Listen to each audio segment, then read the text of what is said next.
I lecture here in Irish folklore, and I've been here for quite a few years now, more than I care to specify at this stage. But in any case, Irish folklore is a subject that you can study here in UCD as part of the BA programme, and what it focuses on are the I suppose you could say the history that never got into the history books, which is how folklore has been defined at times. It's the unwritten traditions and beliefs and customs and practices of the ordinary people. It's the kind of material that very often it kind of falls under the radar, I suppose you could say, when it comes to the official historical record.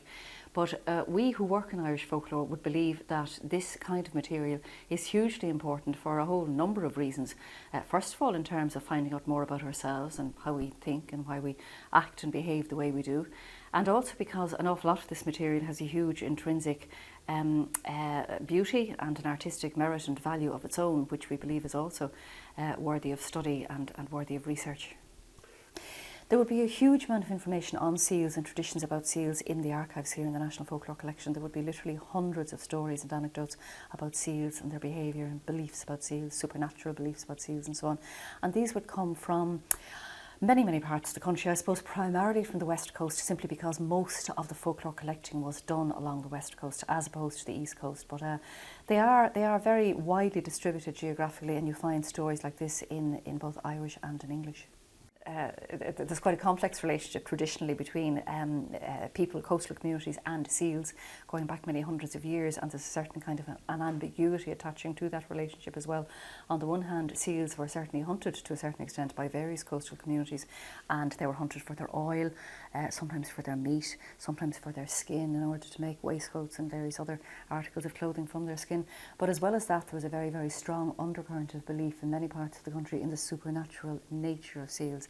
And there was a widespread feeling that there was something about seals that wasn't quite natural, I suppose, or that they were partly enchanted, they were partly human. So as I say, you do have this fascinating kind of an ambiguity in terms of coastal communities' relationship with seals.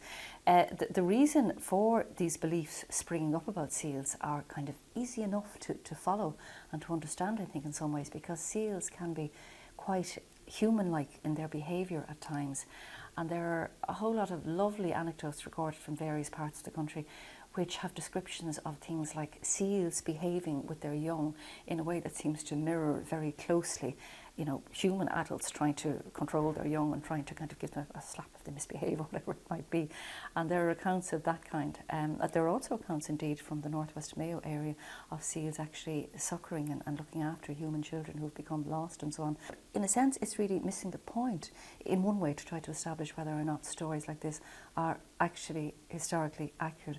Instead, what they do give us is a very graphic insight into people's perception of seals and the way in which they regarded seals, which, as I said, has a subtlety all of its own. There are quite a number of stories, for example, about seals who have the ability to speak with the power of human speech. And there are many accounts of people who would have been killing seals, trying to hunt seals in the past. And there are several stories about seal hunters who would be on the point of drawing their club or their stick to strike a seal, and then the seal would speak very often in Irish, sometimes in English, to the seal hunter and say, "Oh, hold your hand and don't strike me. Don't you know that I am of your own flesh and blood?" Or something equally, I suppose, startling and chilling, which would take anybody aback, and thus obviously save themselves from being killed. But there are many other versions of stories about seals who speak, which are, I suppose, somewhat less dramatic. There's a story I remember recording myself from a wonderful woman called Mrs. Teresa McHale in Northwest Mayo many years ago. And this is a version of a story that you find in many parts of the country, whereby a man finds a seal, a young seal, stranded on the beach one day, and brings the seal back to his house that night, just intending to look after it, or maybe not too sure what he's going to do with it, I suppose. But during the night, a number of seals gather outside the house and start calling for Donecha or for Thaig. Sometimes these were two names that were particularly associated with seals, saying, "Oh, where is Donecha? Where is Donecha? Where are you? What has happened to you?"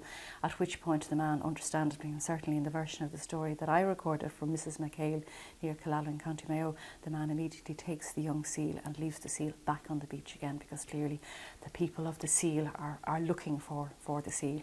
There are stories about men who actually married enchanted seal women who appeared as seals much of the time, but who were capable of taking human form as well.